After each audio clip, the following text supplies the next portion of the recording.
ममता दीदी खतरे के निशान पे। जी हाँ, ये मैं नहीं कह रहा हूँ, एग्जिट पोल कह रहा है। सभी एग्जिट पोल में लगभग बहुमत का आंकड़ा पार करता हुआ भारतीय जनता पार्टी, यह अपने आप में एक चौंकाने वाली खबर है, क्योंकि टीएमसी बंगाल में काफ़ी समय के साथ राज्य कर रही है। ऐसे में ममता दीदी वहाँ की मुखिया, अगर उनकी सरकार गिरती है तो कहीं ना कहीं बहुत ही चिंता वाली बात होगी, क्योंकि जो एग्जिट पोल में अभी तक नज़र आ रही है वो एक चौंकाने वाला है। ये विश्वास नहीं हो रहा है कि आखिर ये हो क्या रहा है। पश्चिम बंगाल की बात करूं तो 294 सीटों में 148 बहुमत का आंकड़ा है, जिसमें कि टीएमसी 147, बीजेपी 137 दिखा रही है। यह एग्जिट पोल कुछ के लिए है, लेकिन किसी ने तो 200 का भी आंकड़ा भारतीय जनता पार्टी को दे दिया है।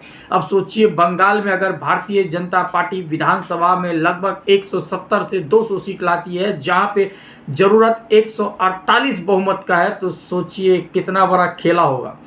जिस तरीके से अंतिम चरण की चुनाव हुई है, जिसमें कि रिकॉर्ड तोड़ मतदान बंगाल की तरफ से किया गया है, 93.19% अंतिम चरण की चुनाव की मतदान की परसेंटेज है। अब सोचो कि यह कहां तक जाएगी।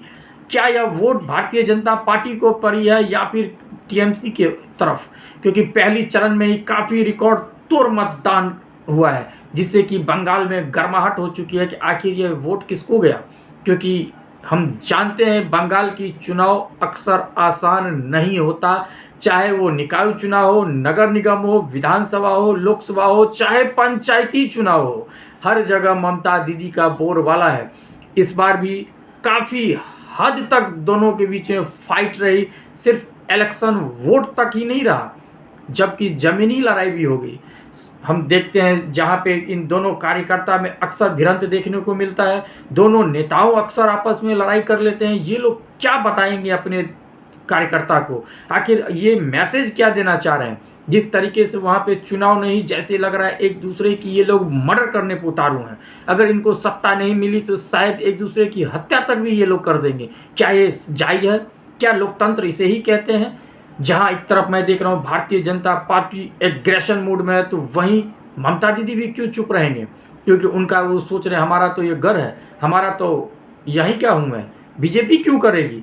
लेकिन मैं बता दूं, जिस तरीके से अमित शाह, नरेंद्र मोदी की मेहनत बंगाल में, भाई साहब दूसरे स्टेट के सारे मुख्यमंत्री जितने भी दूसरे स्टेट से हैं, उनके एक एक विधायक सभी स्टेट से लाया गया है। एक एक सांसद को जिम्मेदारी दी गई है कि जाइए बंगाल में अपनी मेहनत करिए और वहाँ पे जीतना है। वास्तव में अखिलेश यादव ने जो कहा था कि भारतीय जनता पार्टी प्रोफेशनल तरीके से चुनाव लड़ती है, यह हकीकत है। आपको इस तरीके से दिखाई नहीं मिलेगा।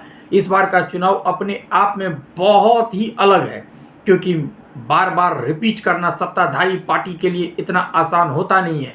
ममता बनर्जी का जलवा वास्तव में बहुत है, वहाँ पे उनके चाहने वाले बहुत हैं, प्रशंसक बहुत हैं।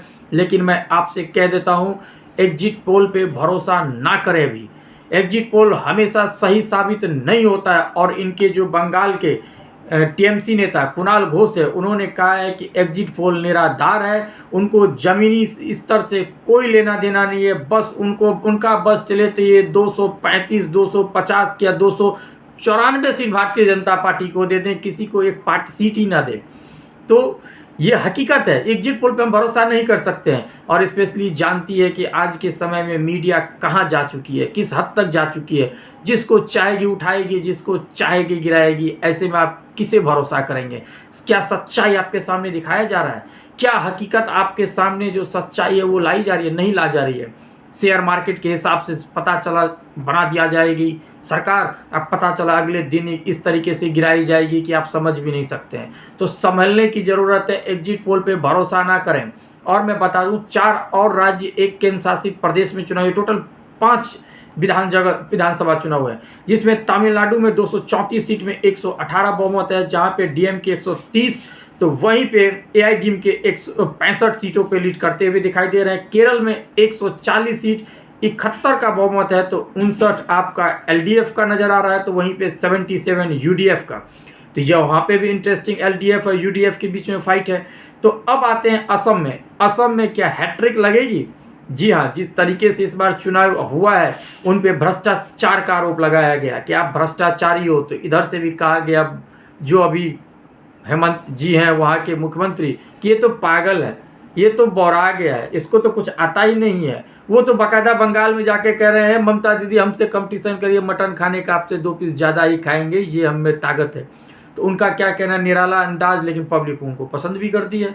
और उसी के दम पे हैट्रिक लगाने के कगार पे है। बीजेपी 88 तो वहीं पे कांग्रेस 27 सीटों पे समर्थता हुआ, ये एग्जिट पोल का मैं आंकड़ा दे रहा हूँ, मैं फिर से बता रहा हूँ।